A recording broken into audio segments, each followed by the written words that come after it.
Hello everyone, this is an update video for my Kestis Survivor lightsaber, the first one that I have up on this page, the first one that I've ever done, and the one I experimented a lot on. So basically, here's what happened. I sent this out to its future owner, or its current owner at the moment, and it ended up falling apart in more ways than one. So I took it back, and I worked on fixing it basically all this week. So let me just go over everything that went wrong and everything that I did differently to fix it. And don't worry, I'm talking to the owner right now. I'm not going to charge you anything, of course, because all of that was just very poor planning on my part and experimentation. So don't worry about anything. I'll ship it off to you, and everything that I'm about to go over, you don't have to pay a penny for. So all of this is just brand new, all for you. Let's have a look. So basically, when I got it, the first thing I noticed was all of this had basically rubbed off. So all of the weathering I had done with the, aluminum black, that had rubbed off. I didn't know that that stuff rubbed off. I had under a bad information, basically I was given bad information from someone that I had dealt with before, I guess, saying that this stuff doesn't rub off. It does rub off. So anyone who uses aluminum black, know that the blackening process will rub off over time or with sweat. So now that I know that, I will always be doing what I did this time and using clear coat. This was the first time I ever got to use some clear coat. So I went out to Home Depot actually and got some Rust-Oleum clear coat spray, I guess. I got matte and I got satin. You'll see why I got both of them. I wanted to test them and, have them for the future again. But basically, for this handle part, I used the matte clear coat because I thought that the satin would be, too satiny or shiny or whatever. And that was a good choice because, as you can see, this looks pretty good. I don't have the perfect lighting set up to show it off very well, but what I did notice is that when you do use it, it makes it a little bit darker and more uniformly colored, so it's good that I roughed it up here, because after the clear coat, the roughing up really stands out and makes it not just one uniform color. So this looks pretty darn good in my opinion, and it will not rub off as far as I'm aware. I put two good solid clear coats of the clear coat onto it, so shouldn't be rubbing off. The other thing I noticed that was a pretty major flaw was all of this stuff here was loose, falling apart. All the screws had become loose from use, and all he ever did was just, swing it around like he normally should be using. And oddly enough, I had this for months beforehand, and I never, swung it around enough for it to, loosen all that way, so that was my bad. I guess I'll have to keep an eye on all of those loose parts in future builds.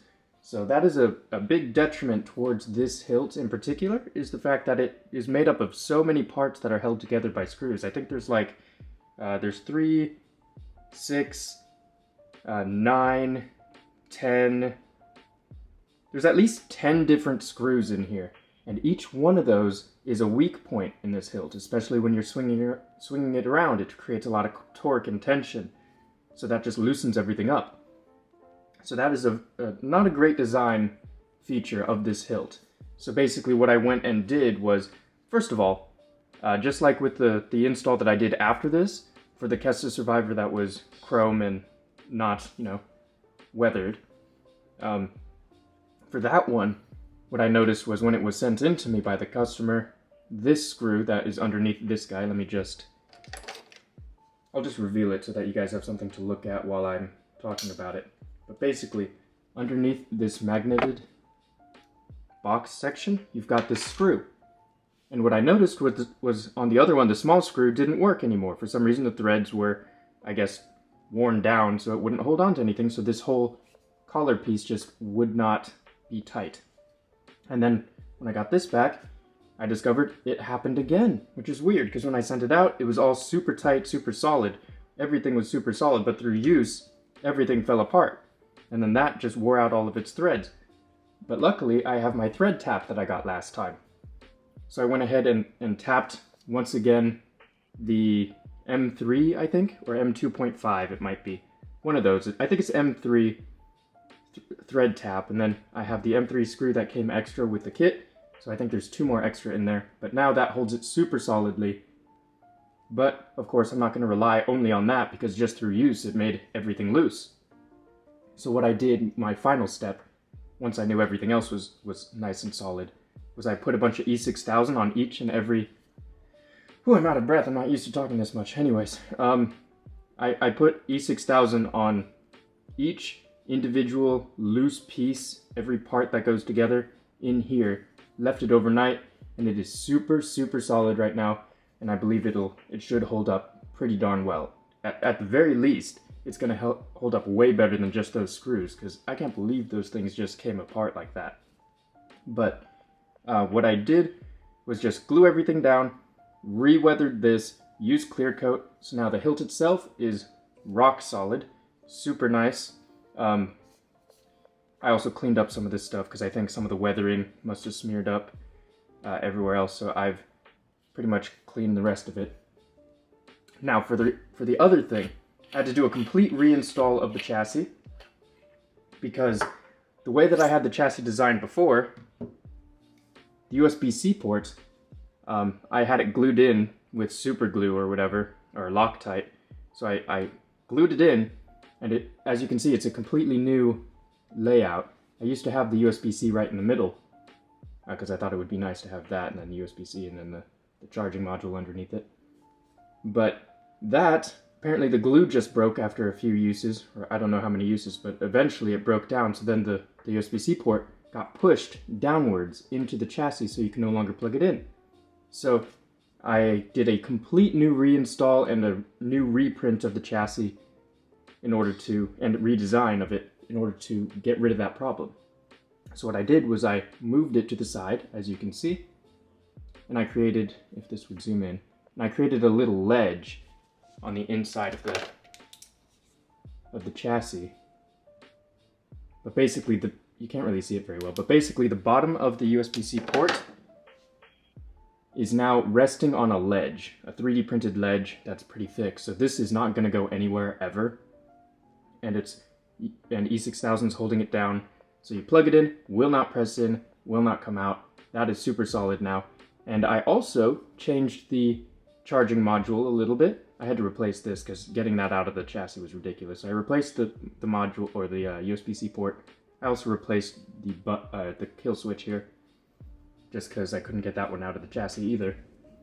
So these are brand new, those two. This is the same charging module, still works exactly the same, but as you can see, I removed the micro USB port, the one that was just on there. I figured out how to do it finally. I basically just turned up my soldering iron, got rid of it because it's pretty much useless. You're never going to use that to charge the battery, because I plug it into the USB-C, so that's how you charge it. So it's a lot more streamlined now, super solid. And let me just do an overview of the chassis itself. My customer wanted a, a gold version instead of the copper one, or whatever the other color was. So I reprinted this. It took me quite a long time to reprint it because for whatever reason, this section up here got all wobbly every single time I printed. So this is like print number 12 or something, and it finally worked. Don't know why that happens. My bed could have been unleveled. It could also be because I have to make this thin in order for the speaker to fit in. Could be because it's super, super tall compared to everything else, but I don't know exactly why, but it took a while to get the right print. And then I used the rub and buff, the gold rub and buff, the gold leaf. And then after that, I used a clear coat. I did 2 clear coats of the satin clear coat, so that hopefully I can get more of a metallic shine to it. I think it came out really, really good. You don't really have to worry about it as far as I'm aware, but I sprayed 2 coats of clear coat on this, so it won't be rubbing off like the other one did. And then I think that's about it for the chassis. I didn't change anything else other than the design in the back, the location of things back there, and then the color. The other things I had to replace was the speaker, because when I was taking out the speaker from the previous chassis, there was no way for me to get that thing out safely, so it ended up breaking. I thought it was fine. I had installed it in here, but the sound wasn't good. It was creating some weird static things. So I got a new 24mm speaker, put it in, sounds great. So now we're all set. This is the new chassis, and I think I've covered pretty much everything there. Now, there were 2 sort of software type things that were happening. One was blade detection. So as you saw in the previous video, the blade detection was triggering on a random font and sending it back to the first font, which is really strange. I thought I'd fixed it after the video. I went in, reinstalled the entire top section, and then after my testing, nothing was happening, so I thought it was perfectly fine, but once he was testing it himself, it came back up again. So clearly, whatever I had done before wasn't working, so I had to figure out a new solution to that. So, I'm not entirely sure what causes it, but I narrowed it down where it's some kind of voltage changes when you put the blade in and you go to very specific blade styles that are, I guess, alternating currents. I don't know how it all works because I'm not, an electrician or an engineer or whatever. I just build lightsabers and I kind of have to figure it out. But when I had the rainbow blade, or I guess a very high or an intense graphics package, air conditioning's back on, let me turn that off so you don't have to listen to that. But basically, when there's some kind of alternating or intense thing happening on the blade, it sends it back to the first, the blade detection, the first font. And that's because the way blade detection works is it detects changes in resistance in the current. So I have no clue why certain blade styles do it or how that all works. But basically, because I've only ever done 2 lightsabers with the rotary chassis PCB with blade detection, because in order for that to work, you have to have a single button lightsaber. That way you can use the second button, little circle here, as the blade detect button, or the blade detect pad or pin. My other lightsaber is my raysaber, and I haven't come across any weird glitches with that, so I have no clue why the raysaber works, but this one had a weird blade detection glitch. Could be because it has everything else involved with this, because the raysaber doesn't have Bluetooth or OLED display or USB-C, so maybe it has to do with that. But what I did was, well, let me continue going over what the blade detection does. So you have to have an individual pin, either an individual circle that's not connected to anything or an individual pin that's not connected to anything. Normally how it works is, on my normal removable chassis, you have one of these guys. A V3 NeoPixel connector. Then you put it there, and there's a blade detect pin directly on that. And how it works is it completes a circuit. So once this comes into contact with a blade side PCB, it comes in contact with the negative of the blade, like the negative circle of the blade, which is important, and that's what connects the circuit and makes the blade detection, detect. So, in order to make the rotary chassis PCB work, you have to take the button, or the second button, the one that's not doing anything, circle, connect it to a pin of the rotary chassis PCB in here, and that's the second button pin, and then you have to connect that second button pin to a negative in order to complete the circuit. So what I had done originally is I connected that negative to this negative, just like, how it normally would work in a lightsaber blade. But for whatever reason, that would cause issues and all the voltage stuff. So I'm assuming, however, the blade cycles energy creates the weird glitch, which is, once again, very strange, because it works with this by itself, or with my raysaber, but with this rotary chassis PCB and maybe everything else, it causes weird voltage stuff. So one of the experiments I tried was attaching the negative part of the blade detection to the negative of the rotary chassis PCB instead of connecting the blade detection to the NeoPixel connector and the emitter. That didn't work, basically the same thing. So what I ended up doing was moving the negative of the blade detect pin on the rotary chassis PCB and connecting that negative to the button negative, because the button negative doesn't interact with the blade negative at all.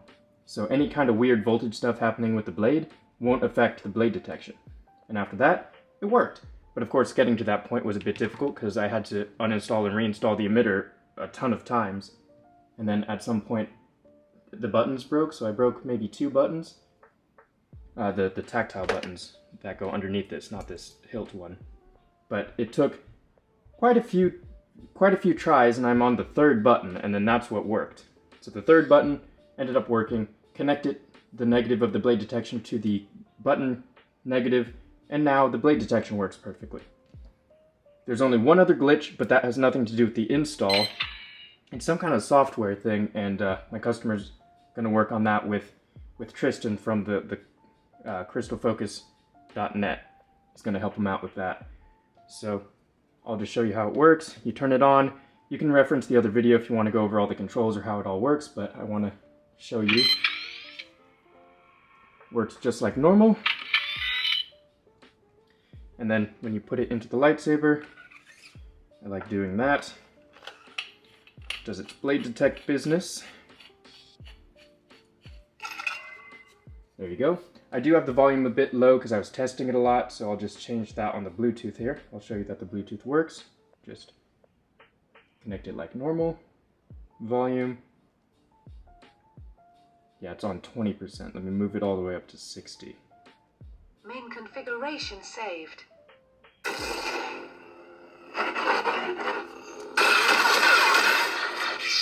Cool. So now I want to show you one other thing I did do. Let me just put this back together. One other thing that I did do that I think is pretty fun. Just an extra thing that I wanted to do and didn't do on the previous one. When you go to the sound bank selection, as you can see, I have the color showing up in here. Because before, when you put, let me back up.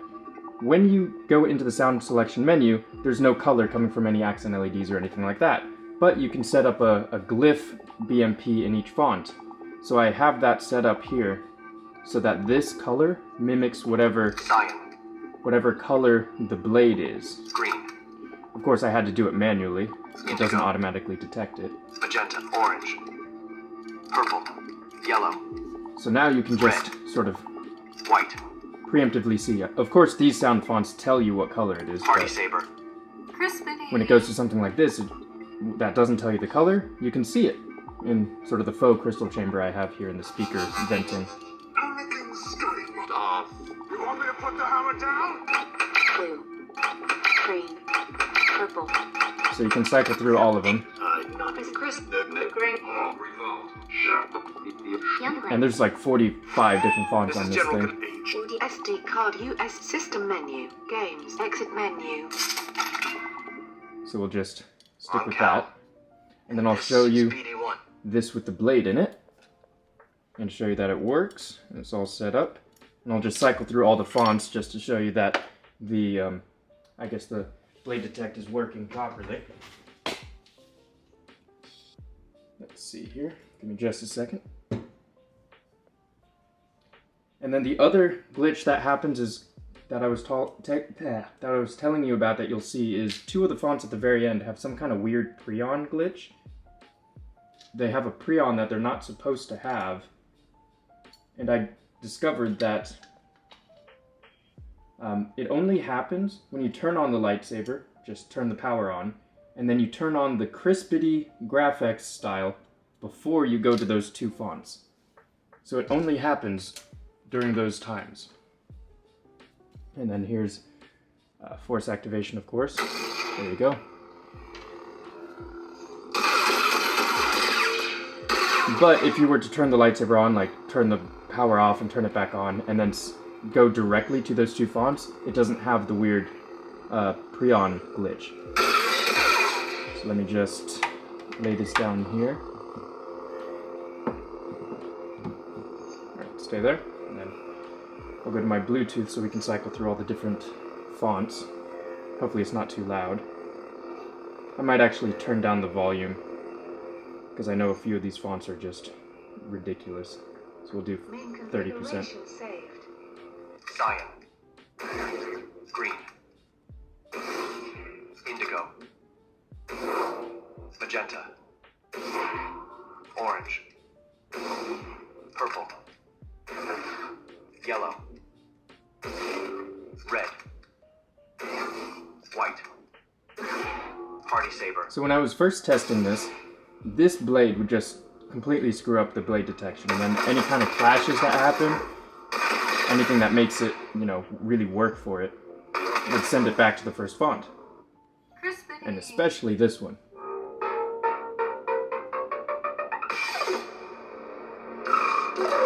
But as you can see, it works perfectly.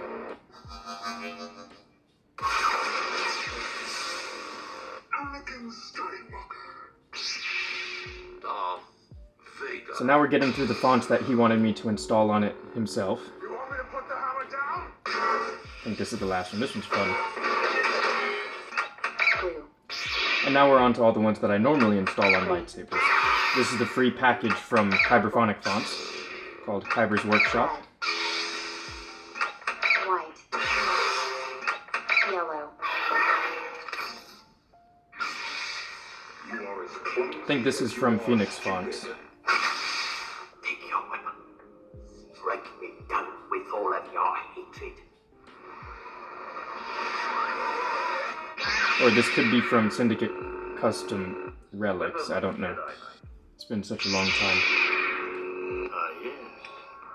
A Jedi's weapon. Nightfall. Crystal focus. Crystal focus. And now we're on the CrystalFX fonts. All the ones that came pre-packaged. Nebula. I think I skipped over one. Nebula. I did. Green.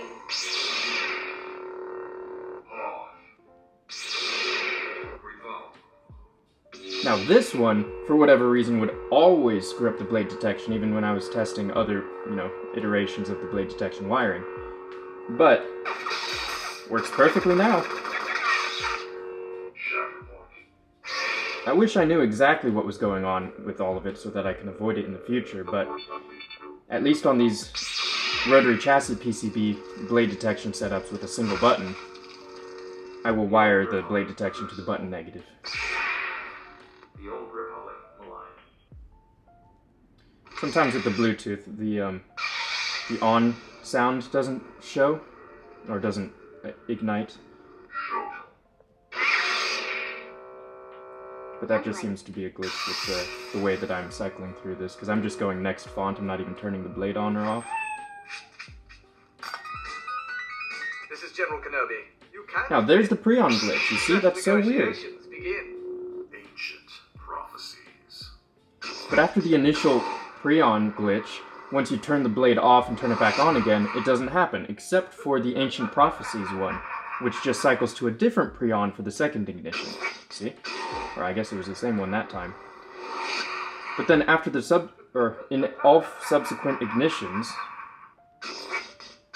Okay, weird, that happened again.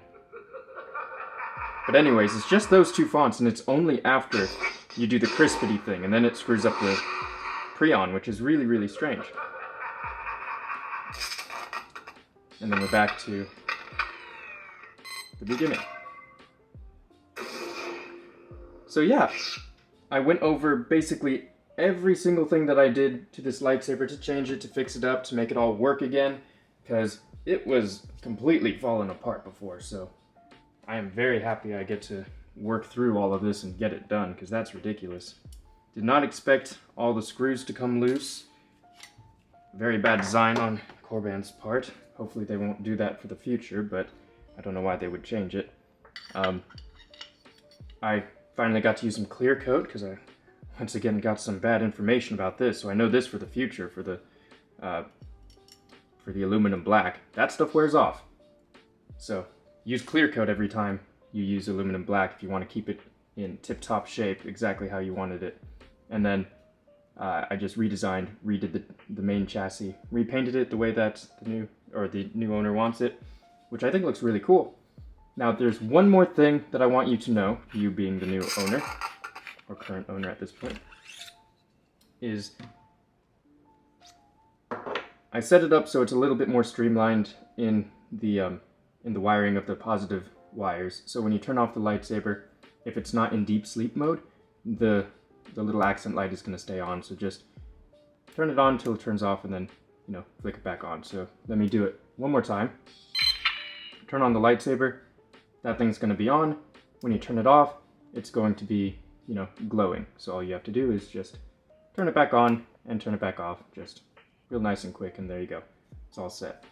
So that is everything about the newly installed lightsaber. It's basically a 100%, no, it is a 100% reinstall of this thing. And I think it's better than ever. It's very, very cool. So I hope you like it, and I hope this thing doesn't fall apart again, because that's ridiculous. So I'll get this thing shipped out to you either tomorrow or today maybe, if this uploads in time for you to see it. Hope you like it, and if there are any other issues that pop up, seriously, feel free to contact me and we will work through it once again. So hopefully this lives up to everything that it should be, and yeah, may the Force be with you.